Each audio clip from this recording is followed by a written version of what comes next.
Ya, oke guys, back again. Baik lagi sama gue, karena data nggak bisa bohong ya, oke. Ya, hari ini gue mau ngobrol-ngobrol santai aja guys. Ya, santai aja. Ya, gue ada lihat laporan keuangan juga, tapi kita lebih santai. Nah, topik yang mau gue bahas tuh hari ini Unilever ya. Nah, gue iseng juga pengen tahu kenapa sih Unilever roboh. Ini kan dia mulai roboh kan dari tahun segini ya. Nah, jadi gue tadi ngumpulin data dari 2017 ya, laporan keuangan 2017 sampai 2021. Nah, jadi biar lo dapat gambaran nih, ya, apa sih yang sebenarnya terjadi di Unilever ya. Gue bikin video ini supaya pertama mungkin lo yang udah lama-lama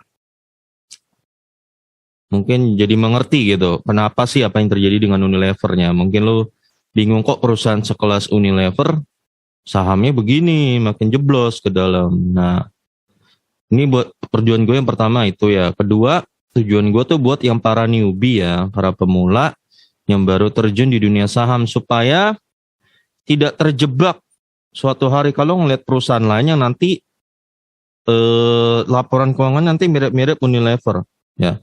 Nah, ini buat lu juga gitu loh ya.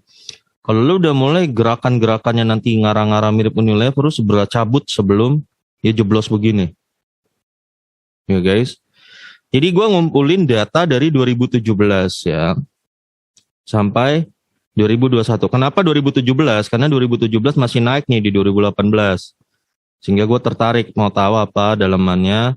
Dan kenapa dari 2018 kok mulai jeblos. Nah, gue udah baca laporan keuangannya dan dari 4 ini dan udah ketemu gitu sebenarnya guys.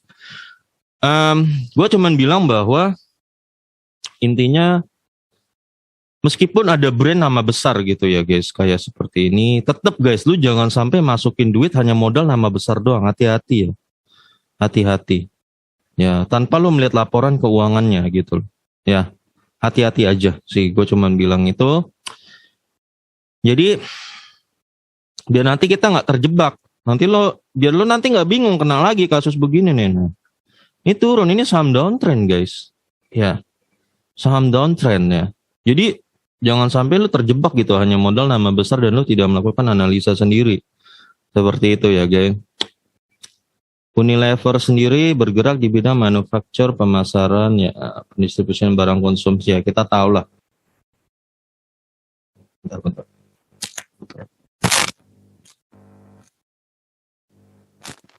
Bentar, gue. Ya, oke, cek. Ya, ini produk-produknya kita tahu Sunlight. Sunlight gue sering pakai. Korea Glow X, Vaseline juga, Rinso juga, Superpel, Molto, Visa Lifebuoy. Lo hampir semua tahu ini dah. Lux, Dove, Sunsilk, Clear, gila, Pepsodent, Rexona, Pond's. Ini produk yang lo pakai semua tiap hari guys. Terkenal semua ini. Walls, Pedal Pop, Sariwangi bahkan. Kecap Bango gue juga pakai. Buah Vita gue tahu, Royco gue tahu, Lini Lipton gue nggak tahu nih. Blue Band ya.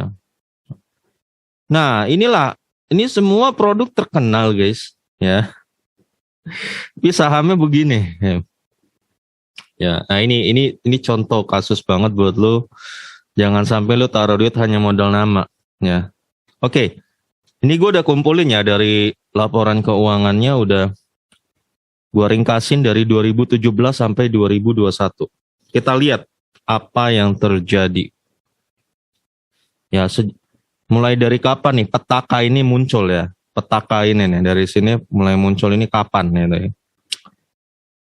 Oh ya, Unilever kan pernah stock split 1:5 ya. Ini semua data udah gue sesuaiin nama stock split 1:5 ya. Jadi udah gue sesuaiin. Oke. 2017 ekuitas dia 5,1 triliun. Nah, ekuitasnya Unilever 5,1 triliun. Ekuitas tuh modal ya guys. Pokoknya modal di luar utang. Udah gitu aja. Modal di luar utang. Logikanya modal lu semakin gede berarti potensi lu menghasilkan laba semakin besar. That's simple basic logic ya. Basic logiknya gitu, logika dasarnya. Kalau modal lu semakin berkurang, berarti potensi lu menghasilkan laba semakin berkurang. Itu aja logikanya guys ya. Ya, ibarat kalau lu mau paham, satu warung mie ayam sama dua warung mie ayam lebih gede mana berpotensi menghasilkan laba ya. Dengan spesifikasi yang sama ya, maksudnya ya. Ya udah pasti logikanya dua warung mie ayam lebih berpotensi menghasilkan laba lebih besar kan daripada satu warung mie ayam. Ya, kayak gitu aja. Lu pahamin gitu aja. Ya. Jadi semakin itu menyusut, kalau itu menyusut modal lo, berarti potensi lo menghasilkan laba semakin kecil. Kalau laba semakin kecil, saham semakin kecil, turun harganya. Itu logika dasar aja guys. Lo nggak bisa bantah itu di dunia saham, itu nggak bisa dibantah. Ya. Oke, 2017 5,1 triliun ya. 2018 ekuitas dia 7,5 triliun. Naik 46%, gede banget. Gede ya. Ini gua akuin ini gede banget ya. Ini angka Beger ekuitas segini ya. Angka Beger. Jadi dari 2017 ke 2018 Unilever sama sekali nggak ada masalah. Nggak ada masalah. Ternyata dari ekuitas tidak ada masalah Unilever. 2017 ke 2018. Di 2018 ke 2019 tahu-tahu ekuitas dia turun ke 5,2 triliun. Nah, minus 30%. Ini gila loh ya. Minus 30%. Jadi malapetaka dimulai dari sini. 2019. Makanya nggak heran kan dari grafik aja dia udah mulai. Ya, pas nyentuh 2019 siap nyerongsong ya. Ya guys. Jadi malapetaka udah dimulai di sini. Kalau lu ketemu perusahaan ekuitas minus, lu harus cepet-cepet cabut guys. Sebenarnya dia kan nggak langsung turun kan dari sini kan. Coba lihat dari 2018 ini kan. Ketika laporan keuangan keluar kan kira-kira di bulan Maret ya. Sebenarnya nggak langsung turun tuh ya. Ya mungkin di bulan ini dia keluar. Nah ketika laporan keuangan keluar di bulan segini dan lu lihat minus guys. Harus, sorry ya, di mana? Di sinilah ya. Akhir 2018 iya di sini. Ketika lu lihat laporan keuangan Unilever minus saat itu guys, lu harusnya udah cepet-cepet cabut di sini guys. Nih, di sini ya. Lu harus cepet-cepet cabut. Ya, kayak gitu sebenarnya guys yang terjadi guys ya. Nah, dia udah minus nih di 2019 nih. Ya. Iya kan benar ya di 2019 akhir kan berarti logikanya sorry. Oh enggak di sini ya berarti ya. Akhir sini ya di sini. Lu harusnya udah mulai cabut ketika nanti dia keluar di sini nih. Ya, tahun 2020 udah mulai cabut. Karena 2019 menunjukkan laporan keuangan dia minus. Ya. Bahkan nggak mungkin kuartal satunya di 2018 kuartal 1 2 3 4 sudah menunjukkan minus. Harusnya lu udah mulai cabut di saat itu loh, guys. Harusnya. Tapi kebanyakan kan nggak baca laporan keuangan orang ya, guys ya. Itu masalahnya. Ya. Ini gue ingetin aja guys ya, ketika lu lihat perusahaan lo apapun itu angka minus ekuitasnya lu cepet-cepet cabut ya sebelum bencana datang ya. Di 2020 ekuitas dia minus lagi guys dari 5,2 T ke 4,9 T, minus 6%. Ya, minus lagi nih. Ya. Modal berkurang. Gitu. Ya kalau modal berkurang berarti potensi menghasilkan laba itu semakin berkurang guys. Kalau laba semakin berkurang, EPS semakin berkurang, itu harga saham lu pasti akan berkurang. Simple logic gitu. Di 2021, 4,9 ke 4,3, turun lagi 12%. Ya. Jadi lu bisa bilang petaka dimulai nih dari sini, 2019. Kemungkinan di pertengahan 2018 mungkin udah ada gejala-gejala ya. Dari sini dan masih berlanjut. Sorry guys ya, gue bukan nakut-nakutin. Sorry kalau mungkin di video-video gue sebelumnya gue mungkin ngomongnya agak terlalu frontal ya. Mungkin gue harus merubah gaya omong gue supaya lebih lembut.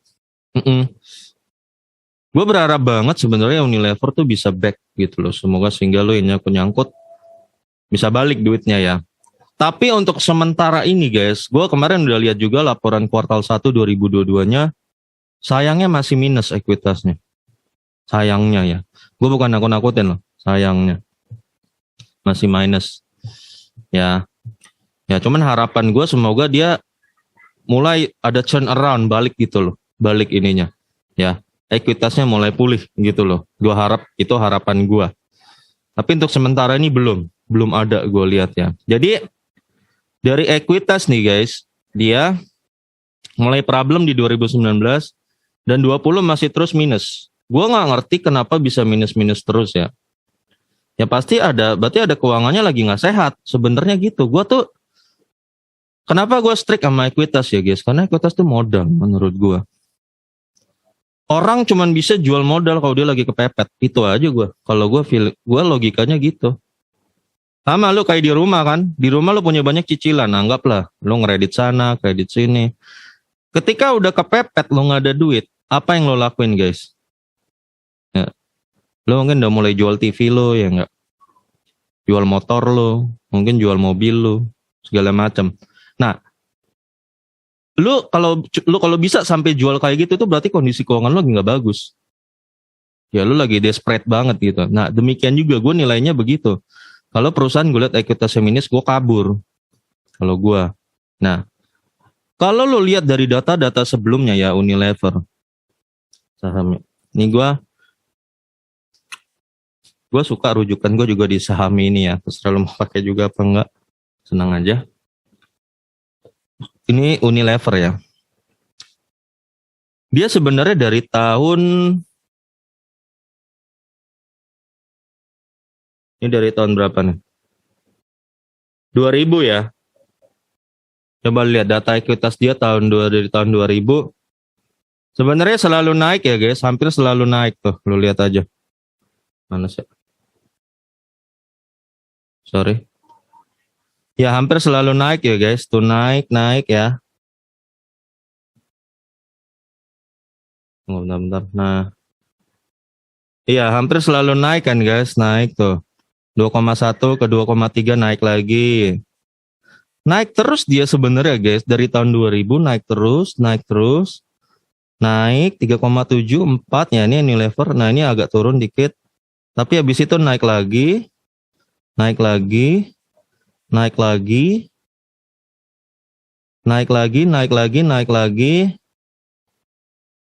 Nah, sampai sini naik 2018 nih. Nah, di 2019 ini nih, dia petakannya mulai muncul di 2019. Nih, tuh, ya. Jadi, dimulai dari tahun 2019 Unilever, guys. Ekuitasnya mulai minus terus ini. Udah 3 tahun beruntun ini. Bahkan sampai sekarang gue lihat kemarin di kuartal 1 2022 masih minus. Terus menerus minus gitu. Gue gak ngerti apa yang terjadi ya. Tapi datanya menunjukkan itu. Nah ini gue cuma buat jadi pelajaran aja guys. Kalau lu lihat perusahaan yang saham yang lu pegang hari ini gak harus Unilever lo. Ya. Sama apapun perusahaan yang lu pegang ekuitasnya minus per tahunnya. Itu lu segera cepet-cepet cabut deh. Mungkin belum langsung roboh saat itu. Ya. Tapi itu pasti one day itu, ya, nggak tahu kapan, ya. Jumlah saham beredar kan Unilever 38 miliar, maka book value dia sebenarnya cuma 136, 199, 138, 129 ya. Dan ini, ya 113. Book value dia makin jeblos aja guys sebenarnya. Unilever ini ya.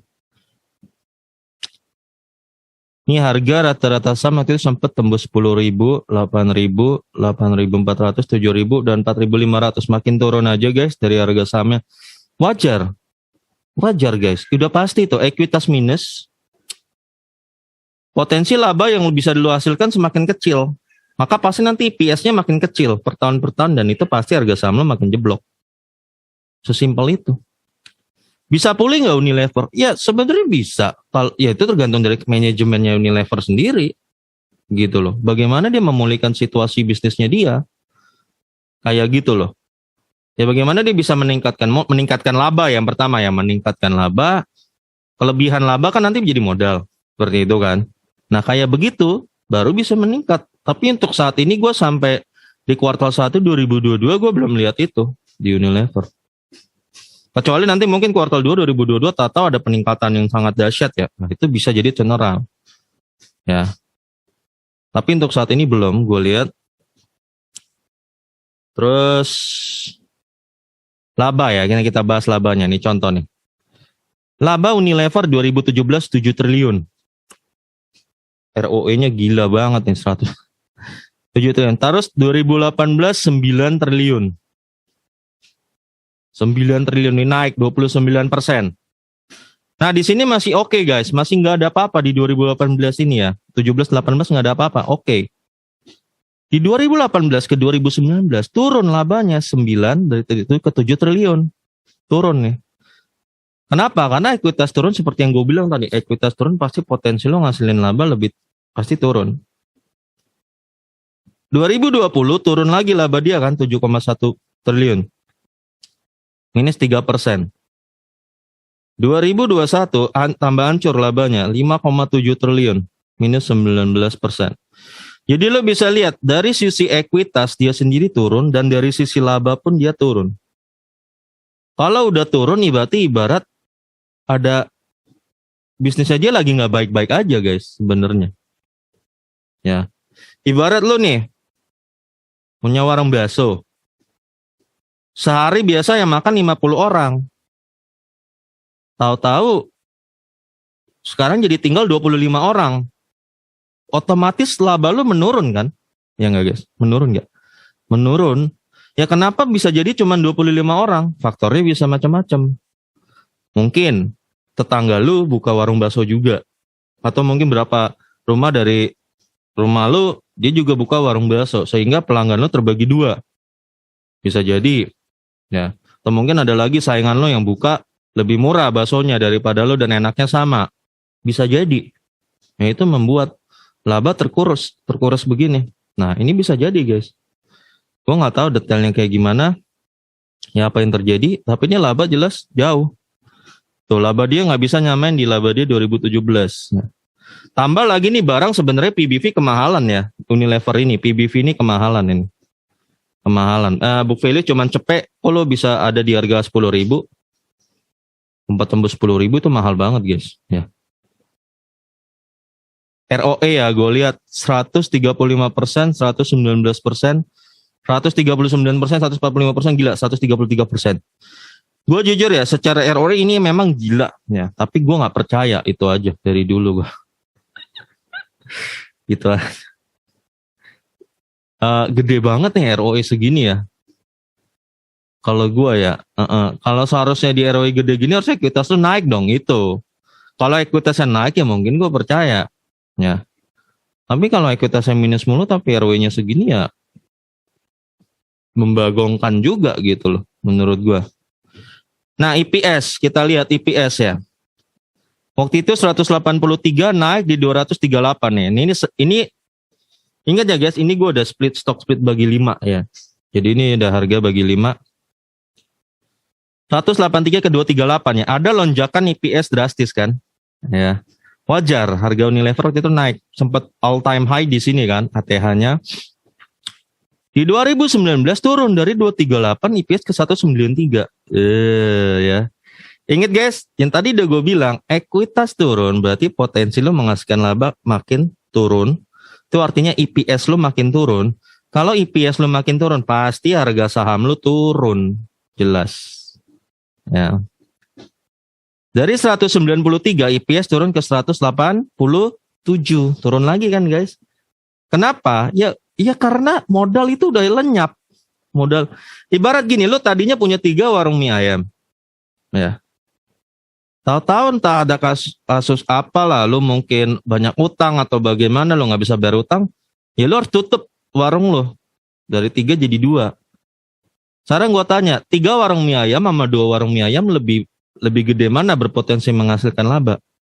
Ya jelas 3 warung mie ayam. Jadi ketika warung lo dari 3 jadi 2, udah pasti laba lo berkurang. IPS lo berkurang. Kalau IPS berkurang pasti harga saham lo berkurang. Just that. Dari 187 IPS turun lagi nih di 2021. 150, drastis banget turun IPS-nya tuh. Berapa persen turunnya? Woi, minus 19%.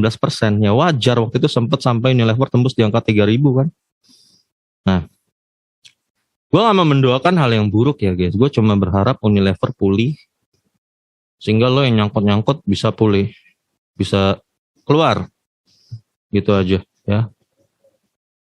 Cuman gue bikin video ini biar suatu hari lu di emiten lu yang lain, gak harus Unilever ya.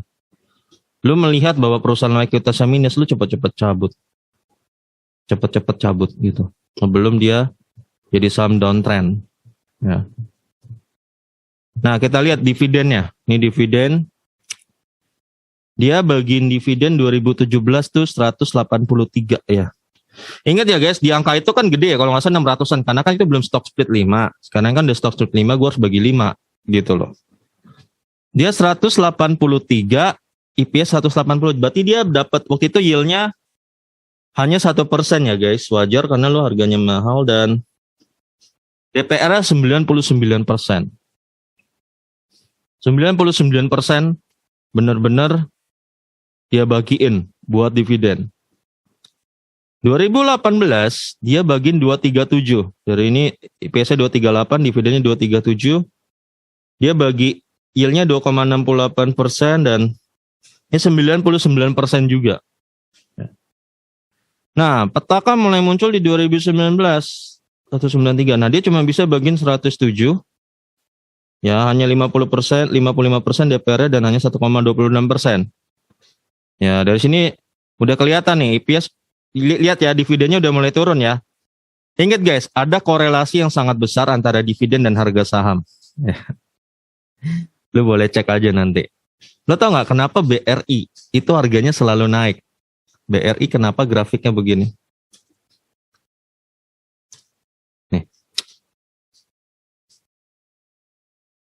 Nih, ya. Kenapa lihat BRI gini?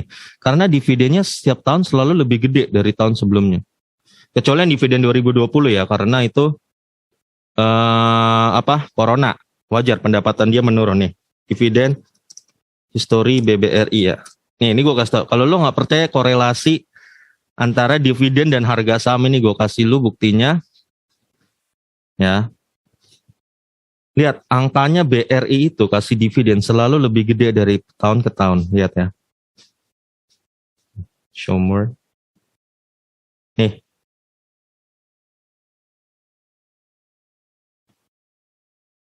$122 ya, 255, 257. Ya, 294.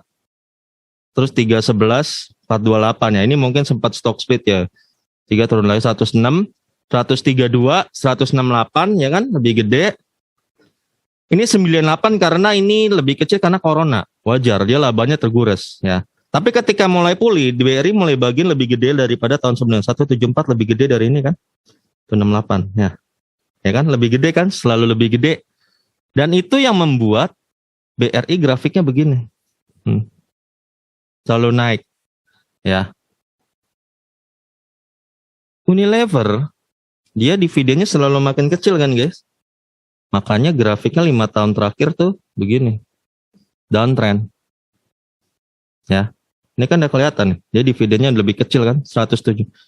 2018 bagi 237. 2019 turun kan. Ngaruh nggak di grafiknya? Ngaruh. Itu yang dinamakan saham akan balik ke fundamentalnya.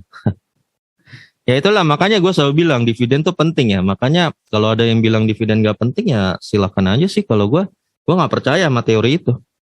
Ya, dividen itu justru gampang lo buat ngukur nilai harga intrinsik saham yang lo pegang atau harga fundamentalnya. Gampang lo ngukur kalau ada dividen. Kalau nggak ada dividen tuh sulit mengukurnya. Kayak gitu. Di 2020 dia bagiin 187. Dividennya hampir 100% nih, 99% nih dia bagian. 187 mulai naik lagi, tapi ngorbanin hampir semuanya guys. Tapi jelas ini lebih rendah daripada ini, 2018 ya. 2021, ini dia bagiin 150 nih guys, lebih kecil lagi kan ya. Makin lebih kecil dari tahun sebelumnya kan. 150 ya.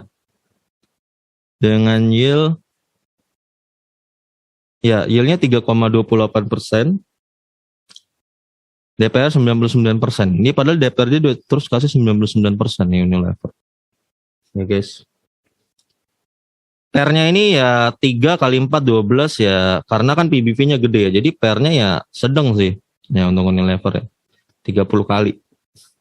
Oke. Nah, jadi ini guys, kenapa Unilever terus downtrend ya? Ekuitasnya terus melemah. Melemah dan sayangnya belum ada perbaikan, tanda-tanda perbaikan dari Unilever. Belum ada. Dan gue berharap sih, sebenarnya doa gue berharap ini pulih gitu loh. Ada turnaround.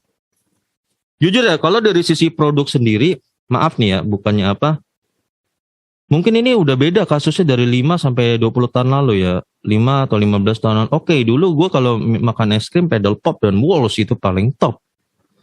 Ya. 10-15 tahun lalu. Sekarang gue kalau ke Alfamart atau bahkan ke warung ya, maaf ya, gue rasa merek tetangganya udah lebih murah, lebih enak nih. Nggak tahu, gue feeling aja nih.